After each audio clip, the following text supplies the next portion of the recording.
Let me start from the beginning here. It was a hot summer day, and I could feel beads of sweat forming on my forehead as I made my way to our wedding venue for our 4-month-out meeting to finalize details with my fiancée. She had left straight from work, so we decided to drive separately. The sun beat down on my car as I drove, the radio playing softly in the background. As we went over the last few details at the venue, my fiancée suddenly mentioned that her friend needed a ride home. Apparently, her rental car had broken down and she was stranded. My fiancé asked if it would be okay if she hitched a ride with us, and without hesitation, I said yes. After all, it wasn't too far from our home, and I knew her friend well. After the meeting, I headed home, eagerly anticipating seeing my fiancé again after being apart for a few hours. But as time passed, and I still hadn't heard from her, worry began to gnaw at me. 3 hours went by with no word from her, despite numerous attempts to reach her. Finally, at around the 1:30 mark, I texted her friend and asked if everything was all right. It wasn't until later, when my fiancé finally arrived home, that she explained what had happened. As it turns out, she had hung out with her friend for a bit before leaving for home. While relieved that she was safe and sound, I couldn't help but feel frustrated that she hadn't let me know and put me through hours of worry. When I confronted her friend about why she didn't make it to the venue for the ride home, she seemed taken aback and claimed that she never saw my fiancé that night. Bewildered by this conflicting information, I couldn't help but feel suspicious and uneasy about the whole situation. It seemed like something was off, and I couldn't shake the feeling of unease that lingered in the air. My hands trembled as I scrolled through her phone records, something I had never done before but felt compelled to in the moment. Guilt gnawed at my conscience, but I couldn't stop myself from seeing who she had been talking to. When she went outside, she immediately called her friend, who had texted me right after. My heart dropped at the realization that they were most likely discussing me. But it wasn't just her friend. There was also an hour-long call with a number I didn't recognize on the way to the venue. My mind raced with questions as I confronted her about it. She answered quickly, brushing off my concerns and giving what seemed like legitimate explanations. I tried to convince myself that I was overreacting, that maybe I needed to calm down and sleep on it. But then this morning, I asked her to show me the text from her friend, asking for a ride, and I would apologize for doubting her. She refused. That's when I knew she was lying. When I caught up to her yesterday, on the way to the venue, she was on the phone with someone else. But when I asked her about it, she claimed it was the same friend she picked up later on. But I had seen her phone records, and that wasn't true. She changed her story once again, saying that she needed to meet up with a coworker to discuss a patient. The details seemed hazy and suspicious. Who was this coworker, and why couldn't they discuss it over the phone? When I asked to see the texts between them, she adamantly refused. Panic began to set in, as I wondered if there was something going on between them. Could she be having an affair? Did she not want to be with me anymore? She paused before speaking, as if carefully choosing her words.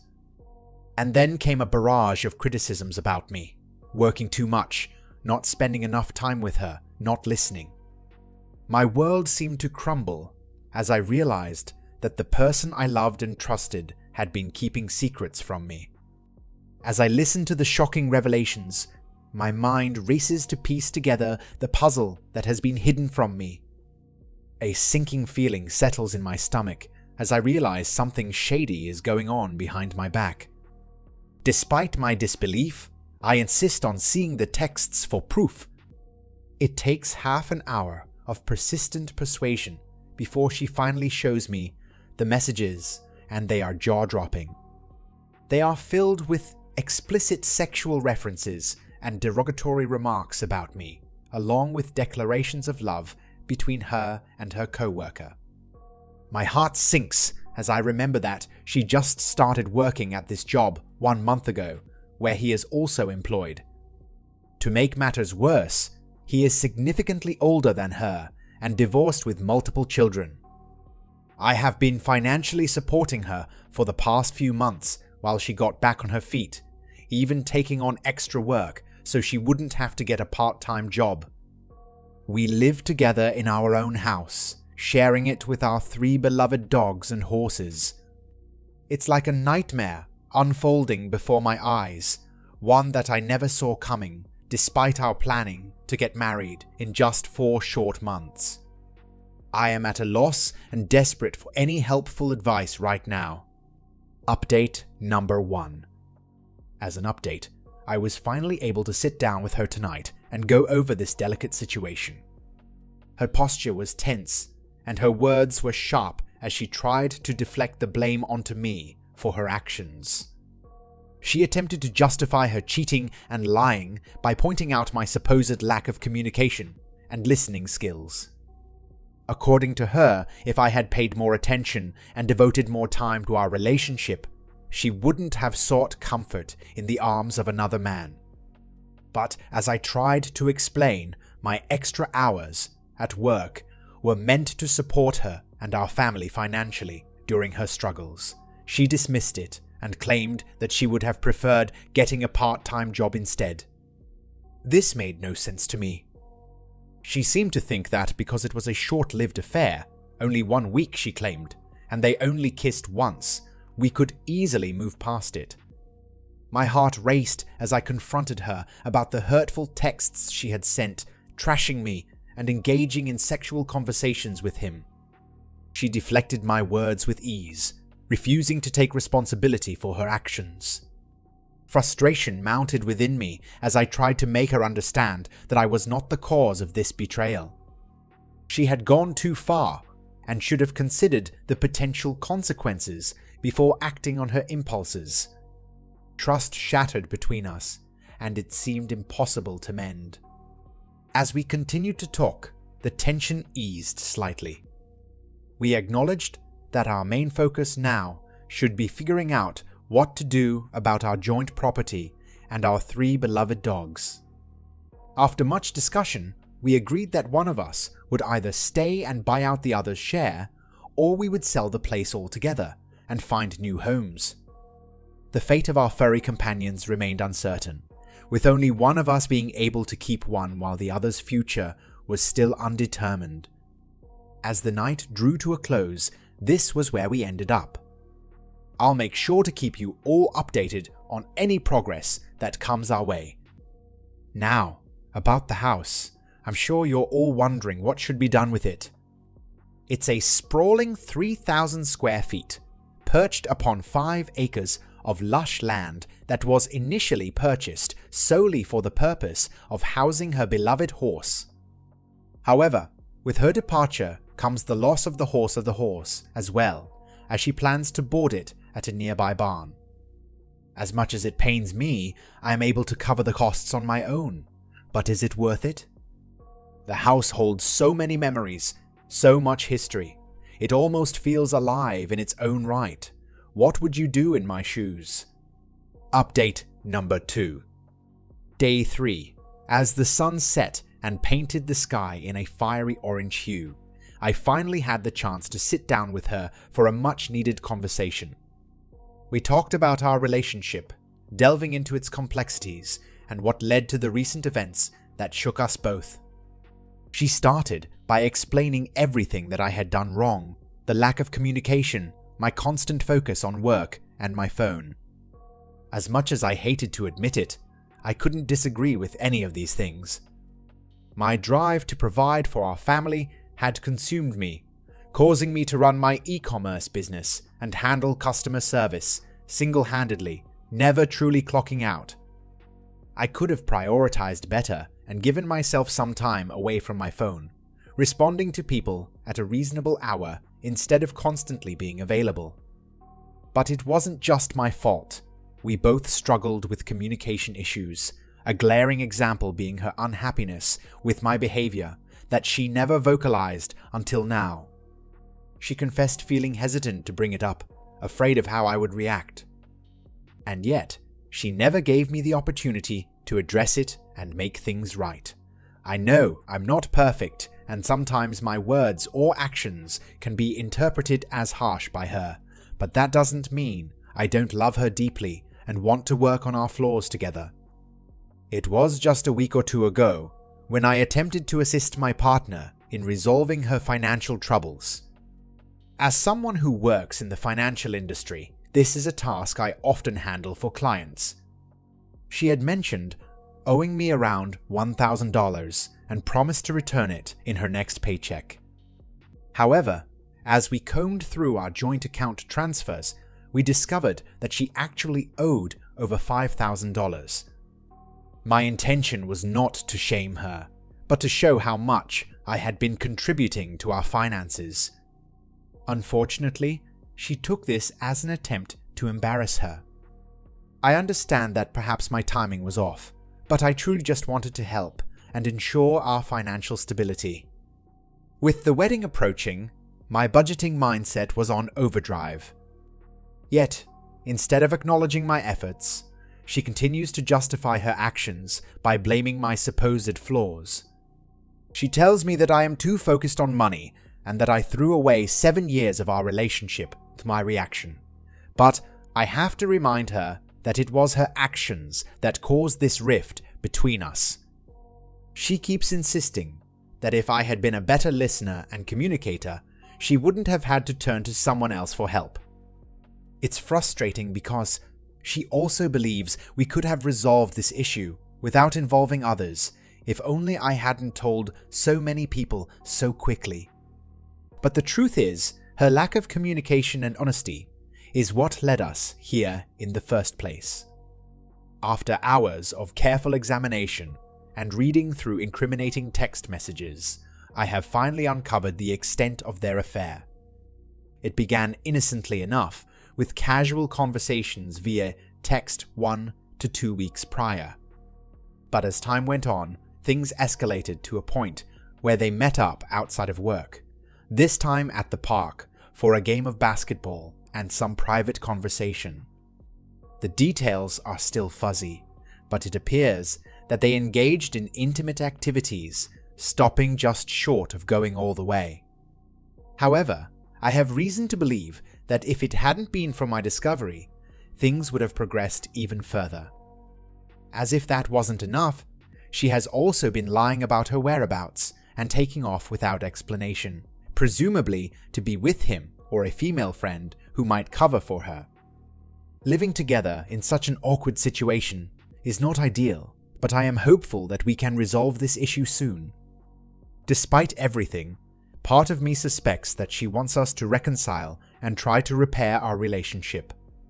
Communication breakdowns seem to be the root cause of our problems, one that festered over time while we fell into a monotonous routine. Instead of addressing the issues with me directly, she acted out and resorted to deception and spreading rumors behind my back. Even now, I find it hard to fully trust her again. While giving in and getting back together may seem like the easiest solution, deep down, I know it wouldn't make me truly happy in the long run. With a newfound understanding of the root cause, I finally feel a sense of peace. It's as if a weight has been lifted off my shoulders, knowing that I can now work on addressing my own personality flaws and communication issues. Everything suddenly seems clearer, and I can see things from a different perspective. In an effort to prioritize my mental health, I started hitting the gym today and will make it a regular routine. Additionally, I have decided to pick back up on studying for my CFP designation. To fully focus on myself, I took a week off from work. Today, I made the difficult call to officially cancel the wedding venue. While we were able to get some money back, there was still some loss involved unless another couple is able to take our date. As for her parents who live far away, I have kept them updated throughout this process to ease any worries they may have about their daughter's well-being. After doing some research, I realized that with today's interest rates, finding a comparable house for what I currently pay in mortgage is near impossible. So instead, I am considering buying out her share and helping her find an apartment. Thankfully, she seems agreeable to this option at the moment. We will be bringing in an appraiser to assess the value of our home and determine what half of the equity would be and if it is feasible for me. I would love to hear your thoughts on these recent developments. Does this new information change your perspective? Am I handling the situation properly? If not, what steps do you recommend I take? Update number 3. It has been almost a full month since the events of that fateful day, and I feel it is time to update you all on what has transpired. These past few weeks have been a whirlwind of emotions as I have navigated through various milestones and challenges. I won't sugarcoat it. In the first few days after the incident, I was a pitiful mess, desperately trying to win back the affection of this cheating individual. It's embarrassing to admit, but it was all part of the healing process. In my vulnerable state, I tried everything in my power to make things right and salvage our relationship, but nothing worked. Eventually, I was given an ultimatum. Her decision was between choosing me or him, and she ultimately chose him. That was a harsh wake-up call for me, as I realized I had allowed my self-worth to plummet while desperately clinging to someone who did not value me. At that moment, I knew I needed to step back and focus on myself and what was best for me. After 7 years of putting someone else's needs before my own, it can be difficult to shift that focus. But I am committed to prioritizing my own well-being and happiness now. It hasn't been easy, but every day I am taking steps towards reclaiming my sense of worth and finding my own path forward. With a heavy heart, I made the decision to move our joint savings accounts into my individual checking account. The numbers on the screen represented not just money, but also the end of a relationship that had once held so much promise. After calculating what was owed to me, I transferred half of the balance back to the joint account for her to take. It was a small gesture, but it felt like the right thing to do. In the aftermath of this breakup, I've been hitting the gym every day without fail. Pumping iron and pushing myself physically has not only improved my physical appearance, but also helps me clear my head and think more clearly. And for someone who always put their own needs aside in favor of providing for a significant other and their pets, it's been empowering to finally do things for myself. I even went suit shopping and treated myself to a massage, luxuries that I never allowed myself before. But it's not just about material things. In an effort to heal and grow from this experience, I've started seeing a therapist on a weekly basis, something I never thought I would do. Talking things out with a professional has been immensely helpful in my decision-making process and overall well-being. And even after this situation resolves itself, I may continue therapy as a means of continuous self-improvement. As I navigate through this difficult situation, one thing remains constant: the tension between my ex and I. We still live together in the same house, but our interactions are limited to a few words exchanged about basic tasks like feeding the dogs. The space between us is thick and heavy with resentment and anger. In my mind, she is a vile person whose actions cannot be justified. No matter what I say, she will always see me as the one at fault for our failed relationship. But amidst all of this, I have been trying to move forward by listing the house for sale. It has been a challenging process, as my ex insists on being involved and making decisions despite her lack of contribution or effort. She suggested that I contact 2 other agents for their opinions, one of whom was recommended by her friend.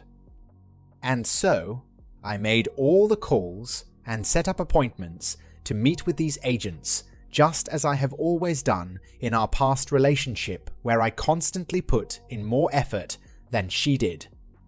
After meeting with all 3 agents, we ultimately decided to go with the first one, who had initially impressed me with their proposed sale price. We wasted no time in getting things moving. Pictures were taken on Sunday, and by that night, the house was officially listed for sale. An open house is scheduled for next Saturday, and already there has been a significant amount of interest on real estate websites. As much as I want to leave this toxic environment behind, part of me can't help but feel a twinge of sadness at the thought of leaving this place that used to be our home. But it's time to move on and start fresh somewhere else. She will be leading the magnificent horse to a rustic weathered barn nestled in an unknown location. Despite my initial hesitance, our conversation about the dogs ended positively as she graciously offered to take all 3 of them with her to keep them together. Their wagging tails and playful barks fill the air with pure joy, making it difficult for me to part with them, but I know they will be well taken care of. Unexpectedly, a week ago, I met someone who has become a constant presence in my life. We spend endless hours together, simply enjoying each other's company. She understands and empathizes with the situation I'm going through, having experienced something similar herself. Her kind and thoughtful nature, combined with her independence, has opened my eyes to the toxic dynamic of my previous relationship. My ex was a self-absorbed narcissist, dependent on others for their own happiness and manipulative in their actions. The realization hits hard, knowing that I should have listened to the warnings from family and friends long ago. I was trapped in a comfortable routine, not truly living or finding joy in life. But now I see the value in taking a step back and reflecting on one's own happiness. It may seem like wasted time, but I am using this as a learning experience to better myself in the future. I will no longer ignore red flags or fall into the trap of simplicity. I am grateful for the relationships I have maintained with friends and family throughout all of this. They have been a constant source of support and love. And lastly, I want to give a heartfelt shout out to everyone on here who took the time to comment on my original post. Knowing that complete strangers were willing to offer advice and help me through a tough time is truly heartwarming. Every single comment was read and contributed to where I am now. As I eagerly anticipate the next chapter in my life, I am filled with gratitude for all of you. Thank you from the bottom of my heart. As we bring this story to a close, let us pause and consider the lessons it imparts. Each person's journey through hardship and recovery is deeply personal, yet universally resonant. This narrative has not only shared the struggles of its central figure, but also highlighted the profound capacity for human growth and redemption. It serves as a beacon, reminding us that even in our darkest moments, there is hope and possibility for renewal. Thank you for tuning in and sharing in this exploration of resilience. If you are new here, make sure to subscribe to WTF Media for more real stories and hit the like button. May this story serve as an inspiration, encouraging everyone to face their challenges with courage and to emerge stronger on the other side.